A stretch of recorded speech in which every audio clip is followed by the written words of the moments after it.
Alors, bonjour à tous et bienvenue dans cette nouvelle vidéo dans laquelle on va faire un peu d'optique géométrique et plus précisément on va parler des lois de Snell-Descartes. Donc les lois de Snell-Descartes ce sont des lois qui vont être utiles lorsque l'on va s'intéresser au passage de la lumière d'un milieu à un autre. Donc avant de parler des lois de Snell-Descartes, on va parler un petit peu de la lumière. Donc la lumière c'est une onde électromagnétique qui se propage en ligne droite. Mais elle se déplace pas de la même manière dans tous les milieux.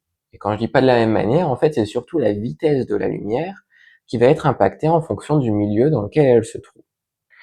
Donc, la vitesse de la lumière dans le vide, c'est ce qu'on appelle petit c, donc la célérité de la lumière, et c'est à peu près 3,0 fois 10 puissance 8 mètres par seconde. Mais, ça, c'est la vitesse maximale de la lumière. Et nous, là, dans notre environnement, on est rarement entouré par le vide, autrement ça serait un peu problématique, mais donc on a des milieux qui ne sont pas le vide.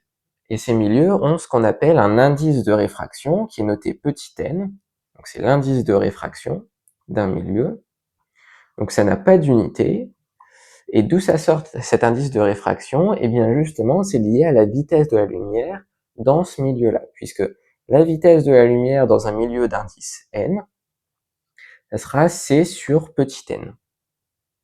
Et donc ici, une chose importante, je disais que c, c'est la vitesse maximale de la lumière, donc la lumière ne peut pas aller plus vite que dans le vide, il n'y a aucun matériau qui lui permet d'aller plus vite que dans le vide, donc ici, n, c'est toujours quelque chose qui est plus grand que 1. Et lorsque la lumière va passer d'un milieu qui a un certain indice de réfraction à un autre milieu qui a un autre indice de réfraction, eh bien elle va être déviée, à cause justement de ces changements de vitesse. Parce que la lumière va passer par le chemin qui est le plus efficace en termes de temps, mais qui n'est pas forcément le même que le chemin le plus efficace en termes de durée. Et pour comprendre un peu mieux ça, je vous invite à aller voir une vidéo qui est sortie normalement quelques jours avant celle-ci, sur le point commun entre un maître nageur et la lumière. Mais donc, toujours est-il que la lumière va être déviée quand elle va passer d'un milieu à un autre, et la manière dont elle va être déviée, eh bien, va aboutir, enfin, est dictée plutôt par les lois de Snell-Descartes. Donc ici, on va s'intéresser à l'interface entre deux milieux. Un milieu 1 qui aura un indice de réfraction N1 et un milieu 2 qui aura un indice de réfraction N2. Ah, donc ici, ce trait, ça représente l'interface entre les deux milieux, c'est ce qui s'appelle un dioptre. Et là, on va prendre un rayon de lumière qu'on appelle le rayon incident. Et il va se passer deux choses. Déjà, il va y avoir une partie du rayon qui va être réfléchie. Et il va être réfléchi avec la même orientation, là par rapport à la surface du dioptre, que le rayon incident. Et puis, il y a une autre partie du rayon incident qui va passer de l'autre côté et qui va être déviée. Disons comme ça. Et donc là, les lois de Snell-Descartes, elles vont faire intervenir les angles, justement, des différents rayons. Et une chose importante, dans ce genre de situation, on mesure toujours les angles par rapport à la normale au dioptre, donc la droite qui est perpendiculaire à l'interface entre les deux milieux. Donc là, on parlera pas de cet angle-ci, en fait, on va prendre plutôt cet angle-là, donc avec l'angle incident. Ici, l'angle réfléchi, donc on peut noter R, et puis là, on va le noter T pour transmis, ce qui va être transmis de l'autre côté de l'interface. Et donc, les lois de Snell-Descartes, elles nous disent que, déjà, ici, les rayons I et R sont les mêmes.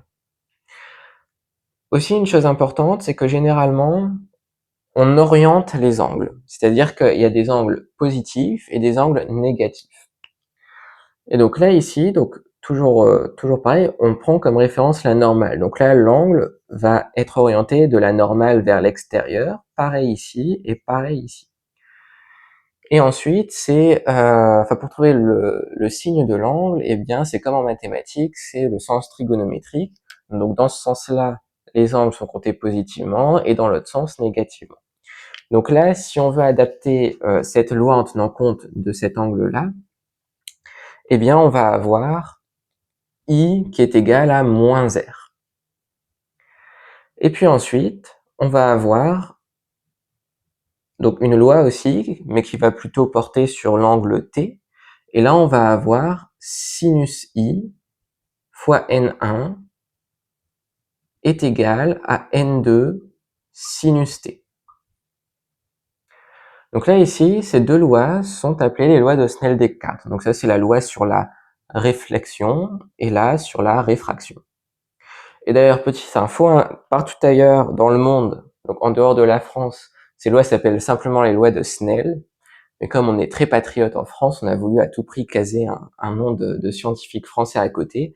Donc en France, ça s'appelle les lois de Snell-Descartes, mais c'est seulement en France qu'on rajoute Descartes. Et donc voilà, donc ces lois, elles vont dicter justement la façon dont le rayon lumineux va être dévié par rapport à la normale quand il va passer du milieu 1 au milieu 2. Et en fonction de si on passe d'un milieu plus réfringent ou à un milieu moins réfringent ou l'inverse, eh bien soit l'angle va se rapprocher de la normale, soit il va s'en éloigner. Donc ici par exemple, là le rayon sur le schéma que j'ai fait, il se rapproche de la normale. Donc en fait ça veut dire que t est plus petit que i, donc sinus t c'est un peu plus petit que sinus i, ce qui veut dire que pour avoir l'égalité, il faut que n2 ici soit plus grand que N1. Mais on peut avoir la situation inverse.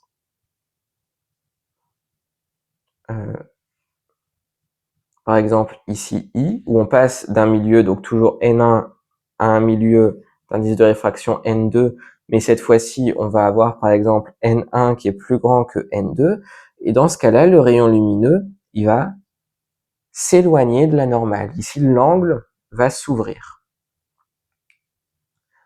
Donc voilà, donc c'est les deux situations.